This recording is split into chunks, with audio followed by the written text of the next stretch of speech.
South Africa has officially classified the floods battering parts of the country as a national disaster, a serious escalation that signals that this is no longer just extreme weather and no longer something that provinces can manage on their own. Now, on the ground, the scale of the damage has been overwhelming. I mean, entire villages and parts of Limpopo and Mpumalanga have disappeared under floodwater. Homes are submerged. Roads and bridges have been torn apart, and even rescue helicopters have been sent in to reach people stranded on rooftops and in trees as the rivers burst their banks. And it hasn't just been towns and infrastructure taking the hit. Inside the Kruger National Park, camps were evacuated and large sections closed as the rivers just topple over. Footage shows wildlife from elephants to hyenas battling powerful raging waters, while Sandparks cautioned locals to be vigilant after crocodiles were displaced downstream. Now, that kind of widespread disruption is exactly what triggers a national disaster declaration. And so, in practical terms, it allows the national executive to coordinate relief and recovery and step in where provinces are overwhelmed. It's not some symbolic Facebook badge. It's an acknowledgement that the spread and sheer scale of the damage has simply grown too big to manage in pieces. So with the national executive now coordinating the response, attention is now turned to relief, recovery, and rebuilding. But with billions of rands and damages already estimated and further warnings still in place, the floods have underscored just how exposed communities, wildlife, and infrastructure remain to sustained extreme weather. And so yes, this declaration marks a necessary move, but it also highlights how often the country is being pushed into emergency mode. Now that's the crisis at home, but South Africa's complications don't stop at the border. Gone are the warning shots. The US Justice Department didn't summon diplomats or open talks. It simply filed a court action to seize military training equipment tied to a South African flight academy. Now, the claim was that it was headed for China's armed forces and posed an immediate national security risk. So according to the US, this isn't about training equipment. It's about who they ultimately benefit. You see, American prosecutors say that the equipment involved can be used to train military air crews in both surveillance and anti-submarine warfare operations, and that sending that capability to China amounts to helping strengthen its armed forces. Now, the academy at the center of this case, the Test Flying Academy of South Africa, strongly rejects that characterization, saying that the units were basic mobile classrooms using commercial software and furthermore were legally cleared. But Washington clearly wasn't buying that distinction. So taken on its own, this is a legal dispute, but taken in context, it's just another reminder about how on edge South Africa's relationship with the US remains at a time when trade access and investment flows matter more than ever. And so yes, situations like this don't exactly suggest that that relationship is getting any easier. So yes, geopolitics moves fast. As for corporate accountability, not so much. 8 years after standoff collapsed, South Africa is still working through the wreckage, one conviction at a time.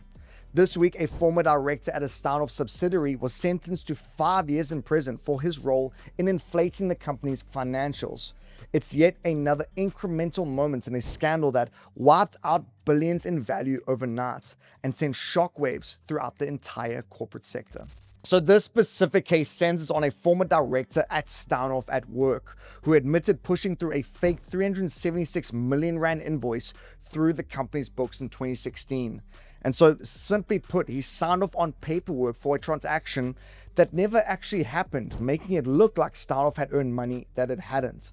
And so as a result, that invoice artificially boosted Standoff's profits, misleading investors, lenders, and regulators at a critical point in the group's decline.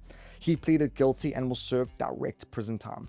But the bigger picture here isn't one executive going to jail, it's how long this has taken. You see, the Standoff scandal broke in 2017. Only 3 convictions have reportedly followed. Key figures remain tied up in court processes years later, while the company itself has already been dismantled and rebranded. And so for South Africa's financial system, this has become a quiet stress test, not of whether fraud is illegal, but whether accountability arrives fast enough to matter. And before we cruise on to our bagel bite of the day, here's a couple other headlines worth knowing. For starters, ironically, as the flooding continues, Gauteng residents may need to cut water usage by up to 40% as municipalities battle water leaks, weak storage, and long outages, with national officials warning that tougher rationing is likely for several years until new supply comes online later this decade.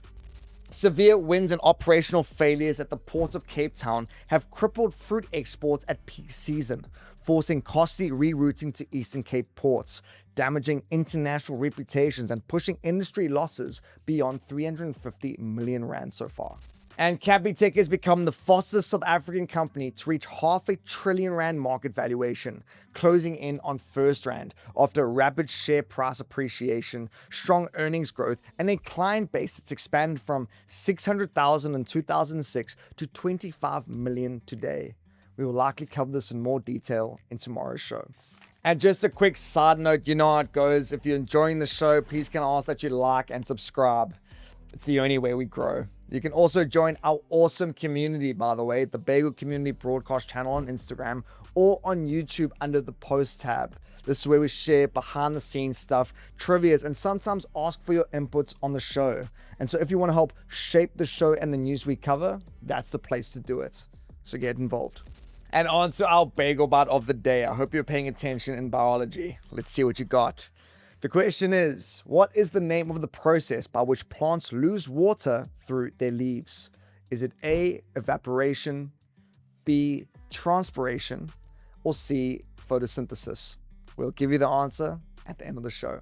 Every time you swap a loyalty card at the till, it feels like a small win, a few rand off here, a personalized deal there, heck, maybe even a free coffee down the line. But loyalty programs aren't really about rewarding you. They're about understanding you. Without a loyalty card, a retailer just sees a basket of goods. But with one, they see a person. They can track how often you shop, what you buy together, which specials work on you, and when you finally switch brands or stores. And over time, that turns shopping into a behavioral map. Now that information drives everything behind the scenes. Pricing, promotions, shelf placement, heck, even when new stores open. And so these discounts aren't generosity, they're tests. Retailers use them to learn what nudges you to spend more, come back sooner, or stay loyal a little longer. So zoom out and you start to see why this matters so much. The most valuable thing in retail isn't the products on the shelves, it's the insights into how people behave. Knowing what customers do repeatedly at scale is more powerful than any single sale. And so loyalty cards are simply the cleanest way to unlock that visibility. And once you see that, that loyalty swap feels less like a reward and more like a fair exchange.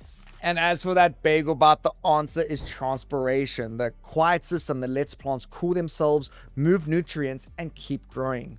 Without it, plants don't survive, and neither do we. My friends, that's it for today's show. Thanks so much for tuning in. This is just another reminder to please join those community channels. Otherwise, I hope you guys have had a great start to the week. Be kind to one another, and we'll catch you all tomorrow for the next round of the good stuff. God bless.